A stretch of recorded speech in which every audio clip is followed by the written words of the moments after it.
What's up guys, Jimmy from Mountain Bike Travel Elite here, and today we are going to talk about rim width and tire size. As you guys know, I'm not an expert, I'm pretty new to mountain biking. The one thing I have learned in the past year or so is that your tires and rims can be one of the most important things when you're out on the trails. It controls your traction and it is basically your full contact with the ground. So I went over to November Bicycles in Newport, Rhode Island to talk with David Kirkpatrick and get the full rundown on what it's all about, what rim width you're looking for, and how to match your tire size with that to improve your riding.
A 30mm internal rim with that same 2.5-inch tire, it's going to dull down that light bulb effect, making it a little wider at the bottom, which means your sidewall strength is going to be stronger and your ability to allow the tire to roll back and forth is going to be much better without the tire burping or being ripped off the rim.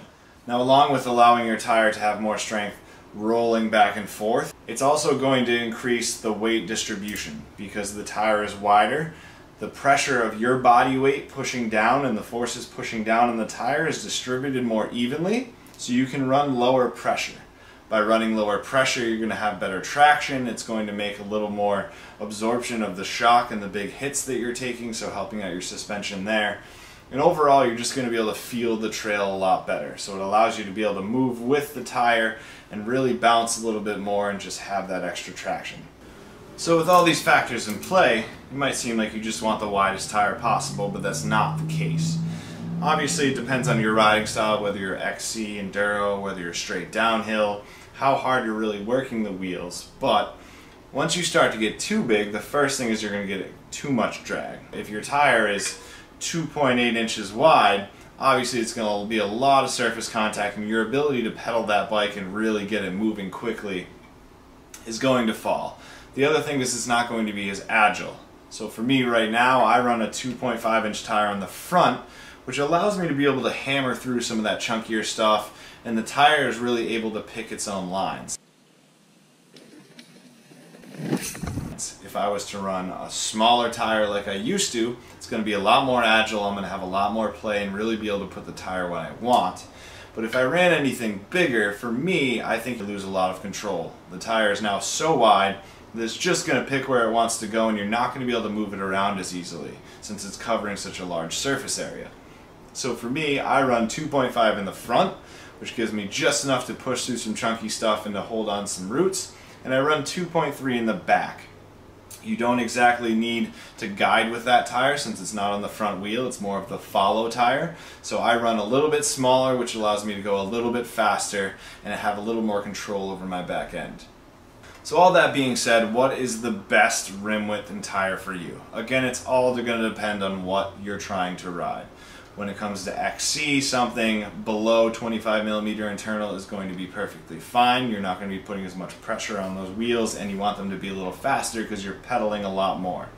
When it comes to me, I race enduro, which has a lot of downhill tracks in it. Gliders!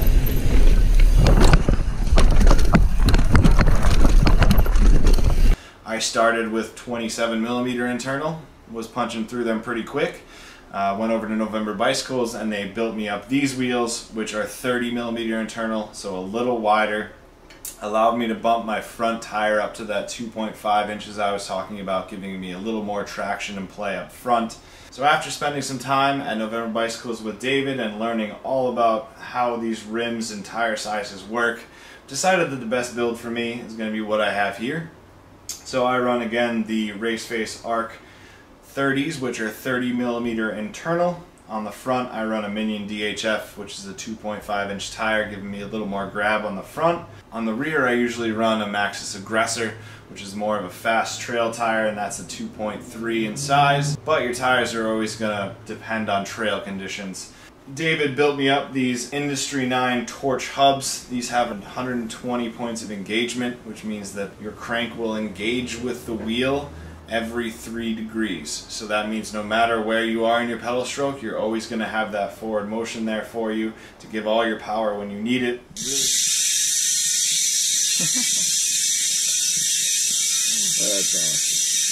awesome. Really good hubs.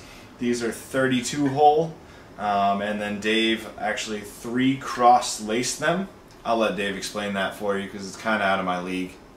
These wheels, being 32 holes, are 3x laced, and what that means, or 3 cross laced, and what that means is that each spoke, so if we take this one here, which is a heads in spoke, it crosses over this heads out spoke, it crosses over this heads out spoke, and then it crosses underneath, it's interwoven with this heads out spoke. Now the spokes that David used on these are 1.8mm stainless steel spokes. They are butted spokes, which means that they get a little thicker and flare out around the nipple and then down at the elbow. Now what that does, as explained by David, is basically allows them to have more strength. Anytime that a spoke gives or snaps, it's usually going to be around the elbow and sometimes around the nipple. So that just gives you a little more of that strength and allows you to hammer down on those spokes a little more without having any issues and having much less breakage.